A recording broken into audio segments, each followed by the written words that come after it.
अस्सलाम वालेकुम। Lecture number 37 chapter number 2 पे हैं, जो कि क्लिनिकल साइकोलॉजी है। हम लोगों ने पहले नॉन प्रोजेक्टिव टेस्ट पढ़े थे और आज हम projective test method for personality assessment start करेंगे। और ये शख्सियत की पैमाइश के लिए इस्तेमाल की जाने वाली इनको टेक्निक्स भी कहा जाता है। इनका मकसद क्या है?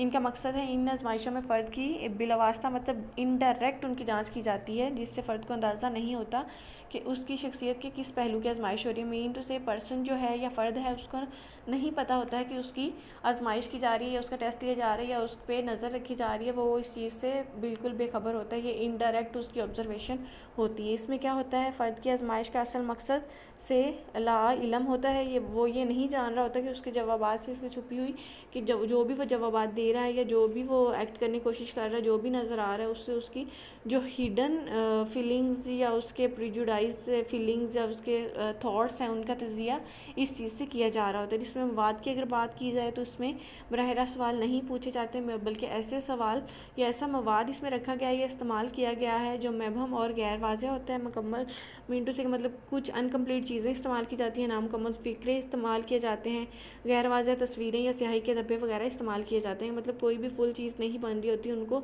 या अनकम्प्लीट होती है या हाफ़ होती है, उसको कम्प्लीट करना होता है या उसको उसके बारे में बताना होता है। इन आजमाइशों में क्या होता है, सही और गलत का जवाब को कोई तसव्वुर नहीं होता, बल्कि जो भी वो रद्दअमल पेश करता है उसी मुनासबत से उसकी दर्जाबंदी की जाती है, उसी से उसका मवाजना किया जाता है, उसी से उसका असेस किया जाता है कि वो उसके अंदर क्या है।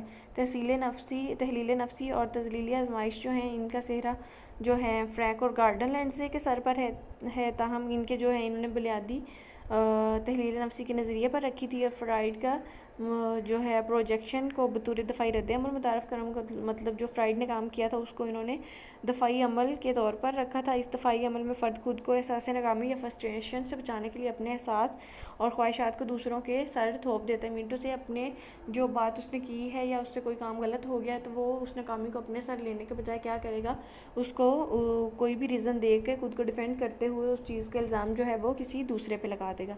फ़र्द अपने खारजी हालात वाक़यात की तशरीह अपने एहसासात और जज्बात के मुताबिक करता है कि मतलब जो भी उसके इन्वायरमेंट हैं या जो भी उसने सीखा है उन अपनी मर्ज़ी से उन चीज़ों को एक्सप्रेस करता है, उनके मतलब अपनी मर्ज़ी या अपनी फीलिंग्स के अकॉर्डिंग। वो समझता है कि जो कमज़ोरियाँ इसमें पाई जाती हैं वो दरअसल इसमें नहीं है, बल्कि दूसरे लोगों में मौजूद हैं। कि मतलब अपनी चीज़ें या अपनी कमज़ोरियाँ या अपनी वीकनेस को वो एक्सेप्ट नहीं कर रहा होता, बल्कि उन्हीं चीज़ों को दूसरों पर लगा रहा होता है कि ये चीज़ें दूसरे पर्सन में पाई जाती हैं। ठीक है, इन आजमाइशों की बुनियादी फ़लसफ़ा भी यही है कि इन एहसासात या ख्वाहिशात को ज़ाहिर करता है जो फ़र्द के लाशऊर तक हमें रसाई देती हैं। इन आजमाइशों के नाम कुछ इस तरह से हैं, दस्तानी तजर्बी इदराक की आजमाइश इसको कहेंगे, थेमेटिक एप्रिसेप्शन टेस्ट TAT इसको शॉर्ट में कहेंगे, और बच्चों के तजर्बी इदराक की आजमाइश इसको चिल्ड्रन एप्रिसेप्शन टेस्ट कहेंगे CAT, और फ़िक्रात की तकमील को सेंटेंस कम्प्लीशन टेस्ट कहेंगे, और तलाज़म अल्फाज की आजमाइश जो है इसको वर्ड एसोसिएशन टेस्ट कहेंगे। स्याही के धब्बों की आजमाइश की बात की जाए तो ये